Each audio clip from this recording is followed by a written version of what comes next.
औज़ुबिल्लाहिमिनश्शैतानिर्रजीम बिस्मिल्लाहिर्रहमानिर्रहीम अस्सलामुअलैकुम वरहमतुल्लाहि वबरकातुहू। सांपों की मलका एक ख़तरनाक वजूद की अलामत। देवमालाई यूनानी मलका मेडूसा, जिसका ख़ात्मा भी बहुत ख़तरनाक और इबरतनाक तरीके से हुआ था। मौरख़ीन जिसे ज़मीन की कोख से जन्म लेने वाली देवी से मंसूब करते हैं, जिसकी ज़िंदगी का वाहिद मकसद देवताओं को महज तज़लील व तज़हीक करना था और अपने हुस्न के चर्चे करवाकर दुनिया को अपना मोती व ताबे करना इसका मकसद था। किस हद तक आखिर इन सब बातों में सदाकत है और सच्चाई है, आइए पूरी वीडियो देखने की इल्तमास के साथ साथ वीडियो का आगाज़ करते हैं। लाइक, सब्सक्राइब और शेयर की दरख्वास्त है, शुक्रिया। दुनिया के तमाम मज़ाहिब से ताल्लुक़ रखने वाले मकतब फ़ख्र इस बात पर ईमान रखते हैं और साथ साथ मुत्तफ़िक भी हैं कि क़दीम ज़माने में बुरे अमाल के सबब बाज़ लोगों की शक्लें अज़ाब की सूरत में बिगाड़ दी गईं ताकि वो बाइस इबरत बन जाएं और लोग उनसे इबरत हासिल करें, जिसकी वजह से वो दूसरों के लिए बाइस इबरत बन जाते।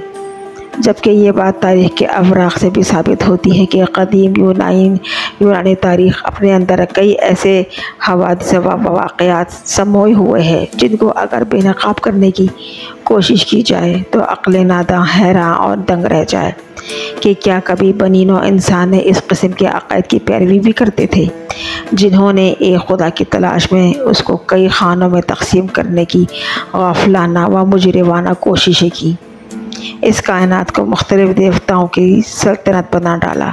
लेकिन आज जिस किरदार को हम इस वीडियो में कवर करने जा रहे हैं वो शायद ही अपनी नौइयत का वाहिद और अछूता वाक़या होगा।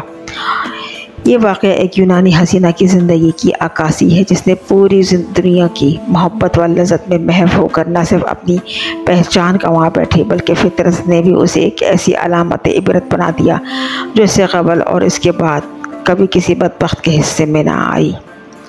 तारीख़ आदम की वो वाहिद औरत मेडूसा, जिसका चेहरा अगरचे इंसानों की तरह था मगर उसके सर पर उगने वाले बालों की जगह सांपों ने ले ली थी। यूनानी रिवायात के मुताबिक इस बदकिस्मत किरदार को 5वीं सदी क़ब्ल मसीह के एक किरदार के तौर पर जाना और माना जाता है। वो वक्त जिसे ज़माना क़ब्ल तारीख़ भी कहा जाता है। मौरख़ीन की दस्तयाब मालूमात के मुताबिक मेडूसा समंदरी देवता फोर्सी की बेटी थी, जिसका फितरत ने बेमिसाल हुस्न और जमाल से नवाजा था और वो शायद यही वजह थी कि वह न सिर्फ देवज़ादी इंतहाई दिलकश ख़द व ख़ाल की मालिक थी बल्कि हुस्न और जमाल का पैकर भी थी, जिसकी बुनियाद पर हद दर्जा मग़रूर तबीयत की मालिक भी थी। इसने अपने अहद शबाब में कई गुलफाम को, कई शहज़ादों को, कई बादशाहों को खातिर में न लाते हुए कभी इनकी तरफ देखने की ज़रूरत तक न समझी।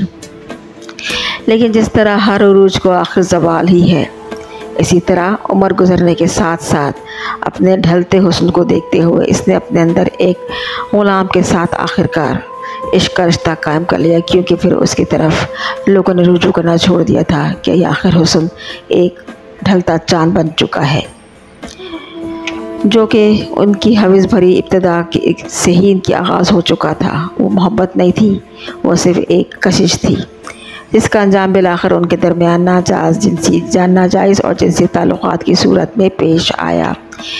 मगर इस कहानी में एक और किरदार भी मिलता है, बेरेसिया, जो कि मेडूसा के इश्क में पागल व दीवाना था और इस हद तक कि उसने हर बार मेडूसा से अपने हकीकी इश्क का इजहार किया, मगर मेडूसा ने जवाब में तहकीर, तहज़ीब और धुतकार के अलावा उसको कोई जवाब ना दिया।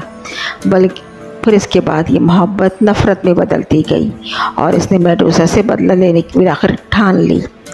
दूसरी तरफ मेडूसा ने अपने ग़ुलाम के साथ महवे गुनाह व लज़्ज़त में ज़िंदगी गुजारना शुरू कर दी।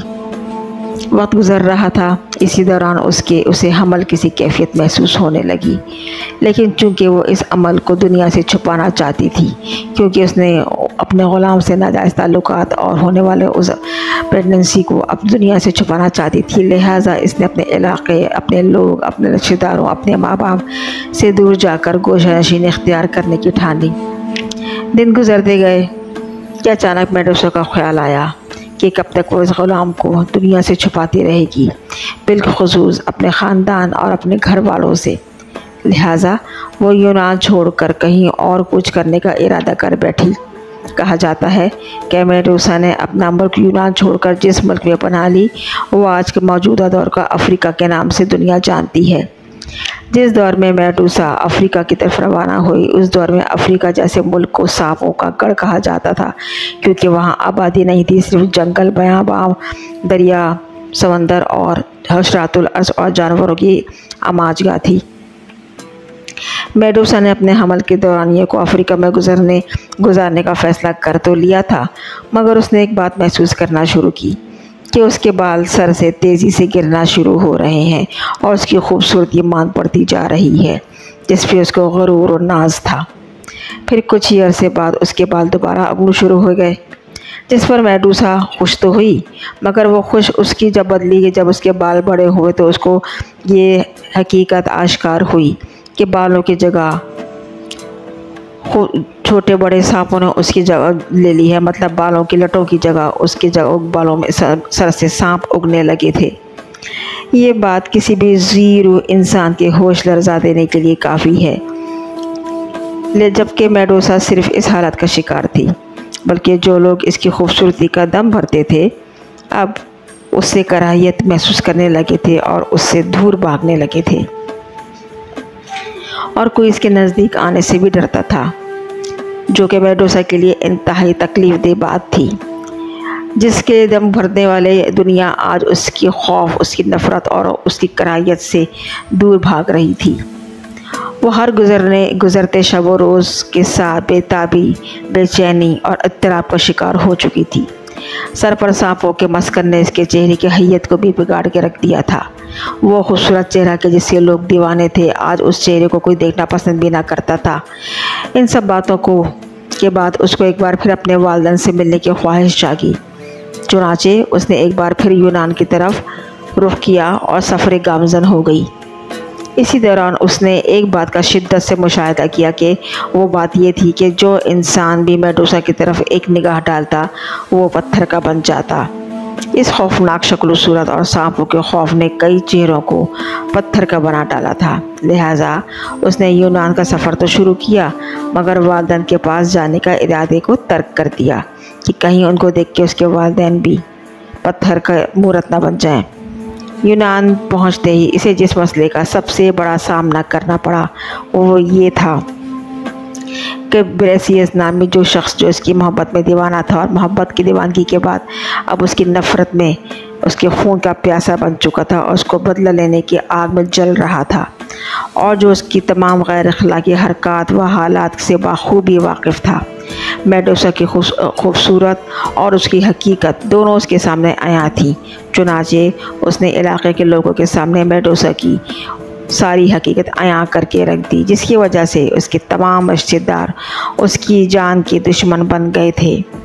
मगर जब लोगों को मेडूसा पर आने वाले इस अजाब का इल्म हुआ तो लोगों ने उसे मारने की कोशिश की, मगर सबके साथ वही मामला दरपेश होता जा रहा था, यानी जो भी इसके करीब उसको मारने के लिए आगे बढ़ता वो पत्थर का बन जाता। और इसी वजह से मेडूसा के गुरूर और तकब्बुर ने फिर एक दफ़ा और फिर जगह बना ली उसके दिमाग में। कोई भी उसकी जान नहीं ले सकता, वो ये सोचकर बहुत तकब्बुर में आ गई थी। लिहाजा इसके बाद इसने अपने खौफनाक वजूद को इस्तेमाल करने का सोचा और लोगों को अपना ग़ुलाम बनाने के लिए कई अच्छे हटकंडे इस्तेमाल करना शुरू कर दिए। कितनों को कत्ल किया, कितनों को अपना ताबे व मती बनाया और कितनों को ज़िंदा दरगो कर दिया। मगर जैसे जैसे वह अपने बुराइयों की इंतहा पर पहुंचती जा रही थी, इसके अजाब में भी इजाफ़ा उस कदर तेज़ी से बढ़ता जा रहा था, जबकि दूसरी तरफ वो कहीं भी अभी भी मेडूसा के पीछे पड़ा हुआ था कि किसी तरह वो अपने इंतकाम को अंजाम तक पहुंचाए। बिलाखिर उसने इंतकाम लेने के लिए एक तरकीब सूझी, जिसके बरोकार लाने के लिए उसने अपने इंतकाम को अंजाम देने का सोच ही लिया। लिहाजा एक दिन ब्रेसियस ने मेडूसा को अपने घर मदऊ किया। फिर मेडूसा जैसे ही उसके घर पहुंची तो ब्रेसियस ने अचानक तलवार के एक ही वार से मेडूसा का सर उसके तन से जुदा कर डाला और वो यकलक एक ही झटके में मर गई। उसका सरजमीन से गिरना ही था कि यकायक एक और हादसा नमूदार होना शुरू हो गया कि उसके गर्दन से खौफनाक परिंदे निकलकर उड़ान भरने वाले घोड़ों की मुतशाबे जो थे, वो उसका चेहरा कत्ल होने के बाद फ़ौरन एक पत्थर में बदल गया और उसकी कटी हुई गर्दन से वो अजीब व गरीब हैयत के परिंदे बन के उड़ान भरने वाले घोड़ों की सूरत में उड़ने लगे। फिर उसके पथरीले चेहरे को महफूज कर लिया गया जो कि पत्थर का बन चुका था, और अरसे दराज तक लोग दूर दूर से इस पत्थर से बने चेहरे को देखते आते रहे और इबादत हासिल करने के लिए तारीख़ के अवराक में उसे गुनाहों की देवी कहकर मंसूब कर दिया गया। फिर लोगों ने इस गुनाहों की देवी के बुत बनाकर बेचना शुरू कर दिए और इसकी कहानियों को लोगों को सुनाते। लोगों ने अपनी नस्लों को इबरत हासिल करवाने के लिए इन बुतों को ख़रीद कर अपने घरों में रखना शुरू कर दिया, और जिसका इदराक दौरे हाजिर में भी उस वक्त हुआ कि जब आर्कियोलॉजिस्ट डिपार्टमेंट ने कई जगह खुदाई के दौरान ऐसे मुजस्समे भी तलाश किए जिनकी खूबसूरत शक्लों पर सांपों जैसे बाल नुमाया थे। लेटेस्ट अपडेट के लिहाज से तुर्की के शहर इस्तांबुल में एक तारीख़ी मुकाम में भी मेडूसा के 2 सर के सतूरों के साथ नस्ब हैं, जिसके बारे में कहा जाता है कि इन्हें सल्तनत रोम के आखिरी अदवार से यहाँ मुंतकिल किया गया था। यहाँ ये बात वाज़ेह रहे कि इस बात का क़तई नज़र से नाम इस औरत की दास्तान पर कि सच पर मबनी है या झूठ है, इस बारे में अभी कुछ नहीं कहा जा सकता। लेकिन यूनानी लोक कहानियों में और यूनानी तारीख़ की कहानियों में इस कहानी को सफ़े अव्वल की हैसियत हासिल है, और लोग आज भी मेडूसा नाम में इस ज़मीन से कोख लेने वाली ख़तरनाक और जालिम देवी का ज़िक्र आज भी अपनी कहानियों में, अपने नस्लों में, अपने लोगों में और अपनी दास्तानों में करते हैं। बहरहाल यूनानी लोक कहानियों, दास्तान और तारीख़ में मेडूसा का ज़िक्र नुमायां तौर पर मौजूद पाया जाता है आज तक।